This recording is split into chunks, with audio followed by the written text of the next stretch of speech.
मैं भी यही सोचती हूँ, आप जैसे इंसान के साथ जिंदगी गुजारने से अच्छा है कि मैं अकेली।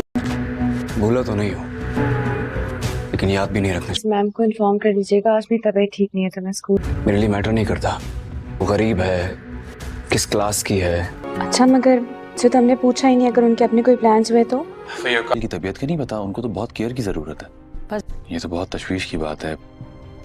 डॉक्टर क्या ड्रामा सीरियल शेयर के आने वाले एपिसोड में आप देखेंगे कि तमीना बेगम और फजर बदर जमान वालों के साथ ऐसी गेम खेलेंगे कि उन्हें भी मालूम लग जाएगा कि प्लानिंग क्या होती है। जी हाँ दोस्तों, आने वाले एपिसोड के स्टार्टिंग सीन में आप देखेंगे कि बदर जमान और उसके बेटे तो बहुत ही परेशान होंगे और वो आपस में बात कर रहे होंगे। कोई कह रहा होगा कि शेर मर गया है मुझे लगता है, और कोई कह रहा होगा कि नहीं जिंदा है शेर, और कोई तो ये कह रहा होगा कि शेर जिंदा है और वो हमारे पीछे प्लानिंग कर रहा है बहुत बड़ी। बदर जो के सामने ही बेटा सोच रहा होगा, पर उसे तो ये मालूम होगा कि जरूर शेर कहीं ना कहीं छुपा हुआ है। तो उसे बड़ी अम्मी कहेगी कि आखिर शेर गया कहाँ, जिस पर सामने तमीना बेगम आ रही होगी और आकर उन्हें कहेगी कि जरूर शेर को तुम लोगों ने ही गायब करवाया है। अब तुम लोग यहाँ बैठकर नाटक कर रहे हो कि जैसे कि तुम लोगों को कुछ मालूम ही नहीं। बड़ी अम्मी यहाँ पर तमीना बेगम को कहेगी कि तुम्हारा दिमाग तो खराब नहीं हुआ कहीं, ये कैसी बातें कर रही हो तुम, हम क्यों शेर को आखिर गायब करवाएंगे, हम कुछ शौक में पड़ गए हैं कि शेर कहाँ गया है। और फिर यहाँ पर बदर ड्रामेबाजी करने के लिए आगे बढ़ेगा कि भाभी जी आपको शेर का सदमा है, शायद आप इसीलिए ही ये सब कह रही हैं। जितनी आप परेशान है उतने हम भी परेशान है शेर के लिए, आप जानती हैं कि भाई का बेटा है वो हमारा।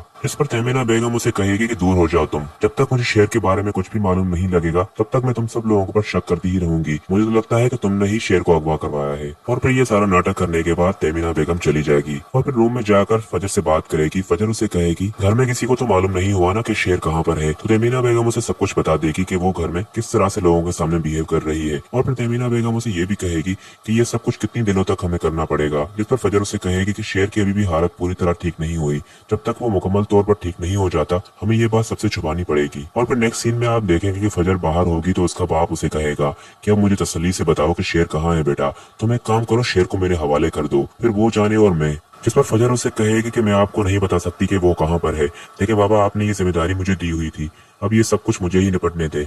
तो वो उसे कहेगा कि नहीं नहीं बेटा, मैंने सिर्फ तुम्हें उसे मारने के लिए कहा था, पर अब तुमने उससे अगवा कर दिया है तो मैं चाहता हूँ कि मैं ही उसे खत्म कर दूं। अब फजर जो कि बहुत ही डर जाएगी जब ये सुनेगी कि उसका बाप शेर को मारने के लिए कह रहा है, तो वो यहाँ पर रोने लग जाएगी। फजर का बाप जब उसकी आंखों में आंसू देखेगा तो वो उसे कहेगा कि तुम उस इंसान के लिए क्यों रो रही हो, तुमने उसे छुपाया है ना, तो अब तुम ये सब कुछ क्यों कर रही हो। यहाँ पर फजर काफी ड्रामा करने की कोशिश भी करेगी, पर जो उसकी पप्पू होगी वो कहाँ छोड़ेगी उसे। उस रात को कहेगी कि जरूर फजर को छुपा रही है, मैं तो पहले ही कहती थी कि इस लड़की पर मुझे यकीन नहीं है, ये भी दुश्मनों से मिल गई है, मेरी बात लिखवा लो। शेर का बाप यहाँ पर फजर को कहेगा कि अगर इस बार तुमने कोई भी गलती की तो तुम भूल जाना कि मैं तुम्हारा बाप हूँ, शेर के साथ साथ तुम्हें भी मार दूंगा मैं। उसके बाद नेक्स्ट सीन तो बहुत ही रोमांटिक होने वाला है शेर और फजर का, जहाँ पर शेर अपने दिल का इजहार आखिरकार फजर के सामने कर ही देगा। फजर जो कि उसे कहेगी कि बहुत जल्द तुम ठीक हो जाओगे और अपने घर जाओगे। इस पर वो उसे कहेगा कि सबसे पहले मुझे तुम्हें देखना है। फजर उसे कहेगी कि मुझे क्यों, तो वो कहेगा कि ये सब कुछ तुम्हारी ही वजह से हुआ है, अगर तुम ना होती तो शायद मैं आज तुम्हारे सामने इस तरह ना होता, शायद मैं बहुत जल्द पागल हो जाता। शेर उसे कहेगा कि तुम मेरी जिंदगी में ऐसे ही नहीं आई, जब भी रिदा आती थी मेरे सामने तो मैं तुम्हारी तरफ खिंचा जाता था, किसी को पसंद करना किसी से मोहब्बत नहीं होती, तुम क्यों नहीं समझ रही कि हम दोनों एक दूसरे के लिए बने हैं।